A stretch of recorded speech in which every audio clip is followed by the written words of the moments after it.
கரணமெல்லாம் மறு அசத்தாக்கி மறுவிட ஞானக் கண்ணினில் ஊன்றி அந்த கருத்தினால் எவையும் நோக்கி எண்ணி அஞ்செழுத்து மாறி இறை நிறை உணர்ந்து போற்றல் புண்ணியன் தனக்கு ஞான பூசையாய் புகழுமன்றே.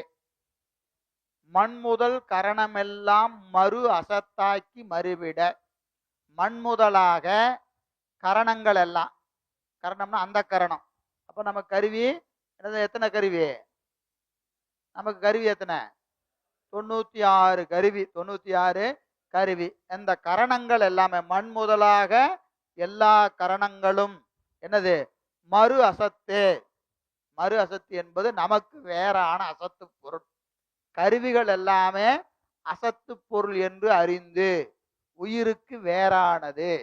உயிருக்கு வேறானது. கருவிகள் உயிரல்ல, உயிர் கருவி அல்ல என்று அறியணும். என்று அறியறது இது ஒரு நிலை. சரிங்களா? மறு அசத்தாக்கி மறுவிட, மறுவிட ஞான கண்ணினில் ஊன்றி, ஞான கண்ணினில் ஊன்றி. அப்போ ஞானமாகிய அந்த கண்ணினால ஊனக்கண் பாசம் உணராப்பதியை ஞான கண்ணினில் சிந்தை நாடி புறா துணை தேர்த்து என பாசம் உருவ தன்னிழலாம் பதி விதி என்னும் அஞ்செழுத்தே. 9ஆம் நூற்பா. அப்போ ஊனக்கண்ணால பார்க்காம ஞான கண்ணால பார்த்தோம்னா இந்த கருவிகள் எல்லாம் ஆன்மா அல்ல என்று தெரியும். நம்ம கண்ணை வச்சு பார்த்தா கருவியெல்லாம் என்னவா தெரியும்? என்னவா தெரியும்? ஆன்மாவா தெரியும். கருவியெல்லாம் ஆன்மாவா தெரியும். எனவே ஞான கண்ணினில் ஊன்றி, அப்போ கருவிகளை எல்லாம் என்னன்னு பார்க்கணும்? உயிருக்கு வேறானது, உயிருக்கு வேறானது என்று கண்டு நீங்கணும். கண்டு நீங்கணும். இதுக்கு பூத சுத்தின்னு பேரு. இதுக்கு என்ன பேருங்க? பூத சுத்தி. பூத சுத்தி என்பது எங்க நடக்குது? பூசையில செய்வோம். பூசையில 5 வகையான சுத்தி. அதுல ஒரு சுத்தி பூத சுத்தி. பூத சுத்தி என்பது உடலை தூய்மை செய்தல். உடலை தூய்மை செய்தல். உடலை எப்படி தூய்மை செய்யறது? குளிக்கிறதா? குளிக்கிறதாமா? உடலை சுத்தி சுத்தி செய்யறதுன்னா என்னது? அதெல்லாம் சொல்றீங்களா இல்லையா?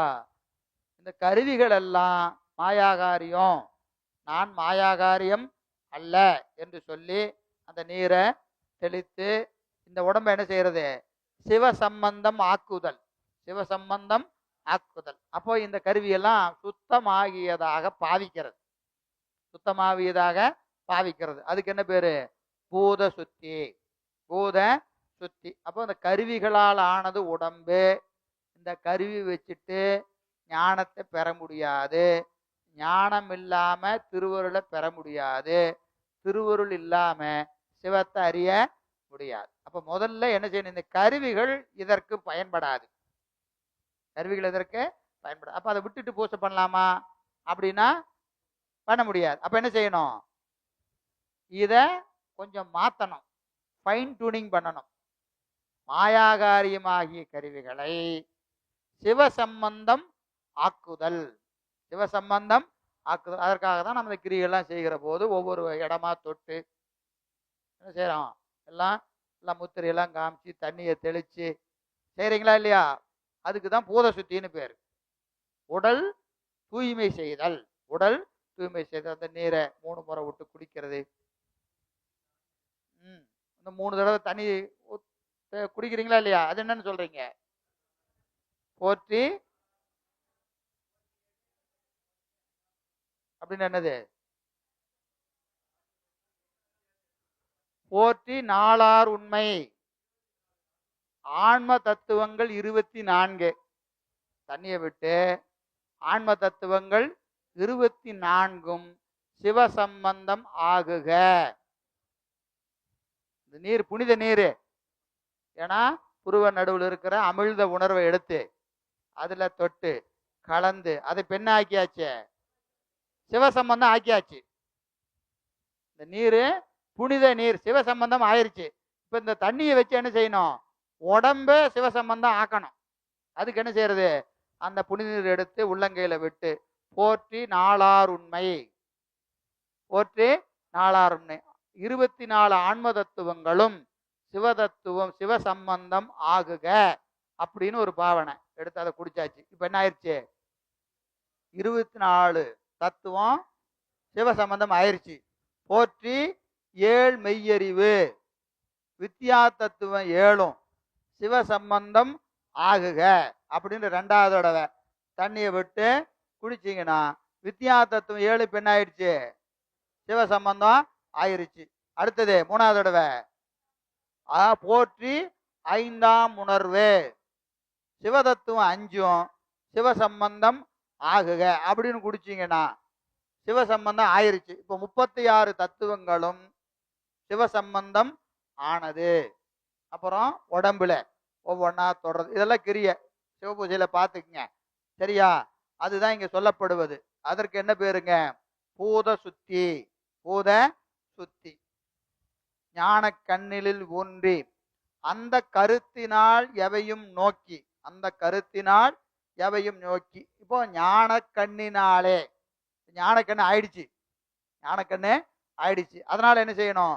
எவற்றனையும் கண்டு, எவற்றனையும் கண்டு, எவற்றனையும் கண்டுன்னு என்னதுங்க? இந்த பூசைக்குரிய எல்லா பொருளையும் பார்க்குறீங்க, எல்லா பொருளையும் இப்படி தொடறீங்க, தொடறீங்களா இல்லையா? இப்போ நீர் புனிதமாச்சு, சிவசம்பந்தமாச்சு. நீரினாலே உடம்பு சிவசம்பந்தமாச்சு. சிவசம்பந்தமான உடம்பை வச்சுட்டு என்ன செய்றீங்க? ஒவ்வொரு பொருளா தொடறீங்க. இப்ப அதெல்லாம் என்ன ஆயிடுச்சு? சிவசம்பந்தம் ஆயிடுச்சு. இதுக்கு திரவிய சுத்தி. இதுக்கு என்ன பேருங்க? ஏன்னா இதுவும் மாயாகாரியம். இந்த மாயாகாரியத்தை வச்சுட்டு பெருமானை பூசிக்க முடியாது. பெருமானை பூசிக்கணும்னா எல்லாம் என்ன இருக்கணும்? சிவசம்பந்தம் ஆகணும். முதல்ல நீரை சிவசம்பந்தமாக்கி, கருவிகரணங்களை சிவசம்பந்தமாக்கி, இதன் மூலமாக அங்கே பூசைக்கு பயன்படக்கூடிய திரவியங்களை என்ன செய்யறது? சிவசம்பந்தம் ஆக்குறது. அதுக்கு திரவிய சுத்தி. திரவிய சுத்தி அதான் அந்த கருத்தினால் எவையும் நோக்கி, அந்த ஞானக்கண்ணை கொண்டு பொருள்களை நோக்கி, நோக்கின்னு என்னதுங்க? பார்த்து தொட்டு நீர் தெளித்து, இதெல்லாம் செய்யறோமா இல்லையா? தண்ணி எடுத்து தெளிக்கிறோமா இல்லையா? தொடறோம், தண்ணி தெளிக்கிறோம், இதெல்லாம் பூஜையில் பண்றோமா இல்லையா? அதெல்லாம் இப்ப என்ன ஆயிடுச்சு? சுத்தமாயிருச்சு, சிவசம்பந்தம் ஆயிடுச்சு. எனவே அது திரவிய சுத்தி. ஐந்தெழுத்து மாறி, ஐந்தெழுத்து மாறி, ஐந்தெழுத்து மாறி என்பது ஐந்தெழுத்தை மாறி செபித்து, மாறி செபித்து என்பது நமக்கு என்ன உபதேசமோ அந்த உபதேசம் முதல்ல தூளம் தூக்குமோ அதிசூக்குமம் என்று அதற்கு தக்கவாறு என்ன செய்யுது? ஐந்தெழுத்து மாறி. அது என்னதுங்க? மந்திர சுத்தி. இதுக்கு என்ன பேரு? மந்திர சுத்தி. இதெல்லாம் செஞ்சுட்டு 5 எழுத்து முதல்ல கணிக்கணும், 5 எழுத்தை கணிக்கணும். எனவே மாறி எண்ணி, எண்ணி என்னதுங்க? ஜெபிக்க, 5 எழுத்தை ஜெபிக்க. இறை நிறை உணர்ந்து போற்றல், இறை நிறை உணர்ந்து போற்றல். எங்கும் நீக்கமர வியாபித்து இருக்கின்ற இறைவனை பஞ்ச சுத்தியினாலே, பஞ்ச சுத்தியினால பூசிக்கணும். இப்ப என்னென்ன சுத்தி வந்துருச்சு? முதல்ல பூத சுத்தி, அப்புறம் பூத சுத்திக்கு அப்புறம் என்ன சுத்தி பாத்தீங்க? இப்ப பார்த்த 3 சொல்லுங்க. பூத சுத்தி பாத்தீங்க, திரவிய சுத்தி பாத்தீங்க, அப்புறம் மந்திர சுத்தி. 3 சுத்தி சொல்லியாச்சு, சரிங்களா? 5 எழுத்தை சொல்லி மந்திரம் சுத்தி ஆயிருச்சு. அடுத்தது சிவலிங்க திருமேனியில பெருமான எழுந்தருளை பண்றோமா இல்லையா? எழுந்தருளை பண்ணுகிறோம். அது என்ன பொருள்? அது என்னது? சிவலிங்கம். இது அது மாயாகாரியம் தான். படிகத்துல வச்சிருப்போம், ஐம்பொன்ல வச்சிருப்போம், ஏதோ கல்லுல வச்சிருப்போம், ஒவ்வொருத்தரும் ஒவ்வொரு வச்சிருக்கோமா இல்லையா? இந்த பெருமானை என்ன செய்யறது? அங்க அந்த முகங்களை எல்லாம் எழுந்தருளை செஞ்சு அதை சுத்தி பண்ணி, அந்த லிங்கத்தை சுத்தி பண்ணி, எங்கும் நிறைந்திருக்கிற பெருமானே இங்கு எழுந்தருள்க. அவன் எங்க இருக்கிறான்? எங்க இருக்கிற பெருமான நீ என்ன செய்யணும்? இங்க வாங்கன்னு கூப்பிடுறது. எங்கிருந்து? நம்ம நெஞ்சத்திலிருந்து அவனை எழுப்பி, முத்திரையினால எழுப்பி, மலை சொரிந்து முத்திரை காட்டி எழுந்தருள்க, இருந்தருள்க, நேர் நின்றருகன்னு சொல்றமா இல்லையா? இதுல என்னது? அந்த லிங்க சுத்தி. லிங்கத்தை சுத்தி செஞ்சு லிங்கத்துல பெருமான் என்ன செய்யறது? எழுந்தருளை பண்றது. எனவே அதற்கு என்ன பேரு? இறை நிறை உணர்ந்து, இறை நிறை உணர்ந்து போற்றல். புண்ணியன் தனக்கு ஞான பூசை. இப்படி 5 வகையான சுத்தி: பூத சுத்தி, ஆன்ம சுத்தி, திரவிய சுத்தி, மந்திர சுத்தி, லிங்க சுத்தி. இதெல்லாம் நம்ம ஏற்கனவே சித்தியார்ல படிச்சோம். இருந்தாலும் அதை நினைவுபடுத்திக் கொள்ளுங்க. அப்படி செய்கின்ற பூசை புண்ணியன் தனக்கு ஞான பூசையாய் புகழுமன்றே, ஞான பூசை என்று சொல்லப்படும். விரிவெல்லாம் 300, 301, 302, 303 எங்க? சிவஞான சித்தியார்ல. சிவஞான போதத்துல 9வது நூற்பா. சிவஞான போதத்துல 9வது நூற்பாலையும் சித்தியார்ல 300, 301, 302, 303 ஆகிய பாடல்களில் காண்க. ஏற்கனவே நடத்தியாச்சு. சரி. ஞான கிரியை தொண்டர்கள் தாமும்